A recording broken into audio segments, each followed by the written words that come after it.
Hello, everyone. This is Low-Key Lisa of the Chime-In Chicks, and I'm here to review Season 12, Episode 17, Alone, because the girls left me hanging last week. Yes, I had to go to church, but I was available afterwards to watch it and catch up, so we're going to get my perspective today. This episode has lots to get into, and I do have notes, so let's get started. The scene opens up with, of course, hearing Kenya's news about Mark and Ken, or Kenya, whichever one she's being called that day, announcing their divorce. I found it very interesting that even Candy and Cynthia didn't know that this was happening. Everybody had just saw them together at the event, and so they show all the different girls and their reactions. Eva, of course, forget feeling bad for Kenya. She wants to say, well, I need to call Cynthia, which goes to show she just wanted to gossip about it. Portia got the news and she wanted to reach out to Kenya about it. Marlo, of course, wanted the tea because she is salivating because she doesn't like Kenya. And then we ending up with Cynthia and Candy saying, they were surprised that even though they had heard from Kenya, apparently there was a bad fight that her and Mark had after the charity event. And there's a lot of things not being said. I am very discerning, as we all know. And I feel like maybe Mark actually did hit Kenya or something very close. Sometimes men like to do a little shake. But from what Candy and Cynthia were saying, whatever happened, they were saying that if it was them, they would have been gone with their child a long time ago. And for those two ladies and knowing what they have put up with in their relationships, I think there was something like definitely some abuse going on. So they're at they're at Kenya's. They go inside. I thought it was very interesting that Kenya let the cameras be around for this part, but maybe she didn't have a choice, or maybe that was always the plan. Sip on that. And so they ask her how she's holding up, and she basically recounts what happened. And she was saying that they left the charity event, and when they got in the Uber, that he basically went off on her. And she was saying that he had seemed very irritated that night. I mean, me as a viewer watching, he didn't seem more irritated than he seemed any other night with her. I have not seen, since he's been being filmed, where he was nothing but unhappy with her or ignoring her and paying attention to the baby Brooklyn or critiquing her. So I'm not even sure how she was able to tell. But anyways, she was saying that he was just really upset, and they were asking, what, like, how upset was he? And she was saying that she had never seen him that bad, and that it got so bad that that the Uber driver actually made him get out of the car. I can only imagine being an Uber driver that you hear a lot of things in that Uber. So I definitely think that, again, there was something physical, or he was like up in her face, and it looked like if the Uber driver didn't make him get out, he was about to hit her. So after all of that, Cynthia asked the question, well, do you actually want to get divorced? Goes to commercial break, comes back, and believe it or not, Kenya says she still wants to work it out. Listen, I don't understand it. I mean, I know some people want to be in marriage really bad, but after all that, would you still be questioning staying? Like, for what? But I tell you, some women these days, they're just, very dependent. And I'm an independent woman, so I cannot relate at all. Anyways, so she was saying that she would want to work it out, but she thought maybe he wouldn't because she was aware of other things going on. So, and she was thinking that those other things were still going on. So she already knows he's a jerk and he's not very compassionate and nurturing to her needs and having her back. But apparently, he's also a cheater, pumpkin eater. And she shares with the girls that there was text messages that she found of a woman that was begging him could they continue to have sex after she got married. After he got married, Kenya calls the woman. And I just have to stop and say, you really got to be careful how you treat people. You really just have to be careful how you treat people because I mean, you just never know. Karma is so real, whatever you want to call it. Like, I just think about all those times where she was laughing at Portia, laughing at Phaedra. Rest in peace, Phaedra, as in rest in peace from the show. Don't get nervous, guys. And all the things that she laughed at them about. Oh, and even most recently, Tanya, all the things she left them about, literally every situation is happening in her marriage. So there you go. And so she was saying that she calls the girl and was like, I know where you live. And if I see you around my husband, basically threatening her. And I'm like, I never understood why women do that. Like, it's basically saying, well, I know my husband's not going to stop doing it. So let me help him out by getting rid of you. Like, get rid of him. He's the one that's not acting right. Excuse me. I'm low key sometimes, but I'm not low key about that. So, the girls were tripping out. Candy was like, if I saw text messages but my man that mentioned anything about sex with somebody else, that she would, that would be a problem. That would be really bad. And so she ends up breaking down crying because she's saying she wants to at least be able to tell Brooklyn, what you should and shouldn't put up with. And so she's crying. I never, this sounds really bad, but whenever Kenya cries, like, it's really hard for me to feel bad for her. And I'm a deep, thoughtful, profound woman, and I'm in tune with the universe, and I'm in tune with God, but I just can't channel deep enough to feel bad for her there. Am I alone in that? I don't know. So when she was crying, I was kind of just looking at her like, dang, that's crazy. But like, usually like if Portia cries, then I start crying too. When Kenya cries, it's like awkward. But anyways, I still feel bad a little bit. Well, a lot of it. Anyways, so that scene ends. And then we go to talking about the trip. But before the scene ends, they ask her about it. She says that she doesn't think she wants to go anymore. They were like, no, you should still go. You helped plan it. And she was like, well, I don't think the girls are really going to be compassionate, that they're going to give me a hard time. Translation, I remember when I gave them a hard time, I know they're not going to feel bad for me. And basically, I'm going to get back everything that I gave plus some. Because she's like, I just feel like the girls are waiting for me to fail. Not for no reason, Kenya Moore Daly. Because you were, or you know what, to everybody whenever they were going through things. And I wish I had the Bravo cameras to go back, because every single person had relationship problems.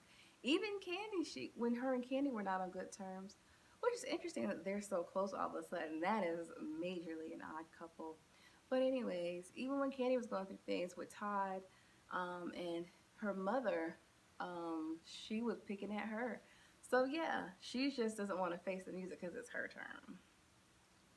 And she's embarrassed because everybody thought that it wouldn't last, and it didn't.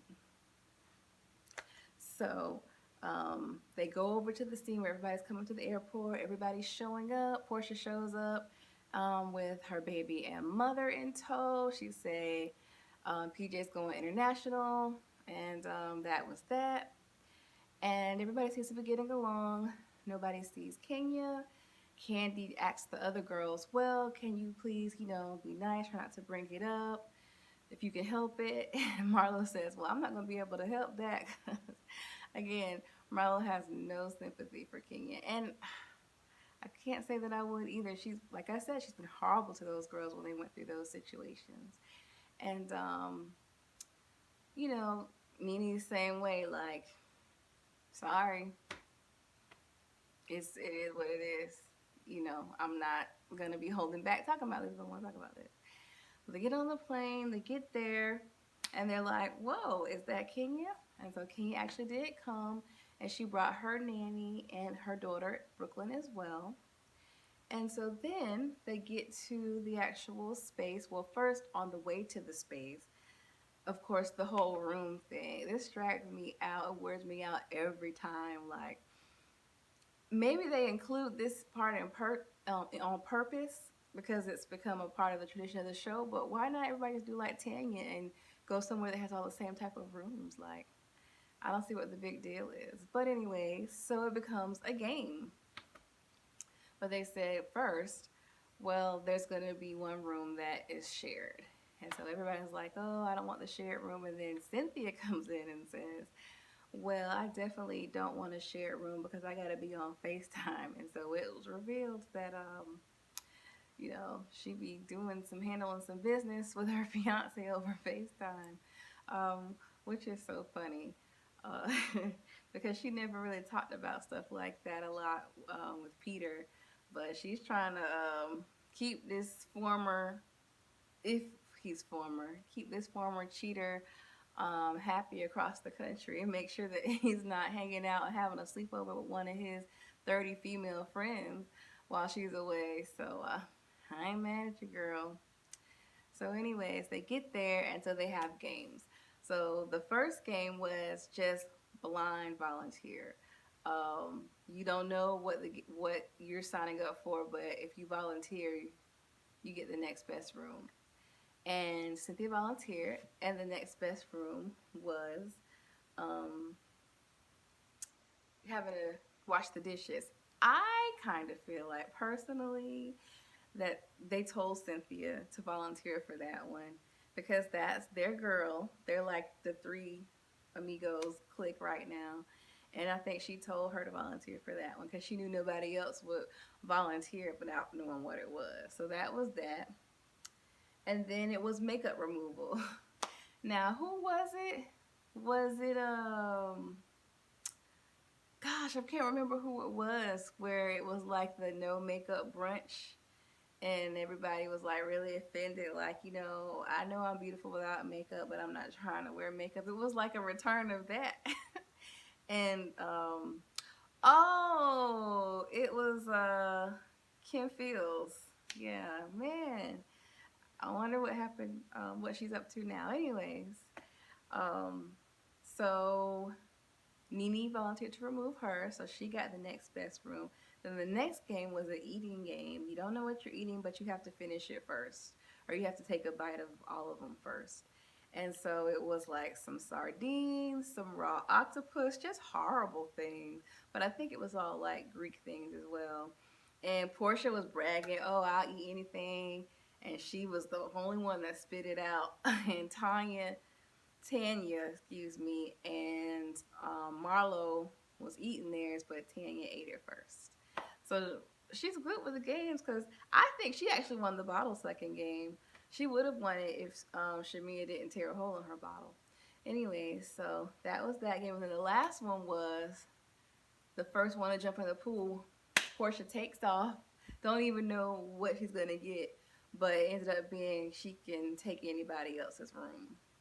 And so Portia did, and she plugged her go naked hair, which was smart. She was like, "Yeah, the only reason I can jump in the pool is because of my go naked hair, and it's holding me down." And it did, it did hold her down. So funny enough, she took Tanya's room, and that was that. So then everybody kind of separates, and Cynthia is saying in the interview that she feels like this would be a good opportunity to put NeNe and Kenya together. I don't know what would make her think that because when you're going through something, you don't want to be bothered anyways, but you especially don't want to be bothered with somebody that you've had beef with. Cynthia doesn't get it. She is not in tune. So, she talks to NeNe about that and she says, "Oh, well, I think that, if you feel like you have a piece of advice for Kenya, this would be a good time to do it. I know you've been trying to reach out."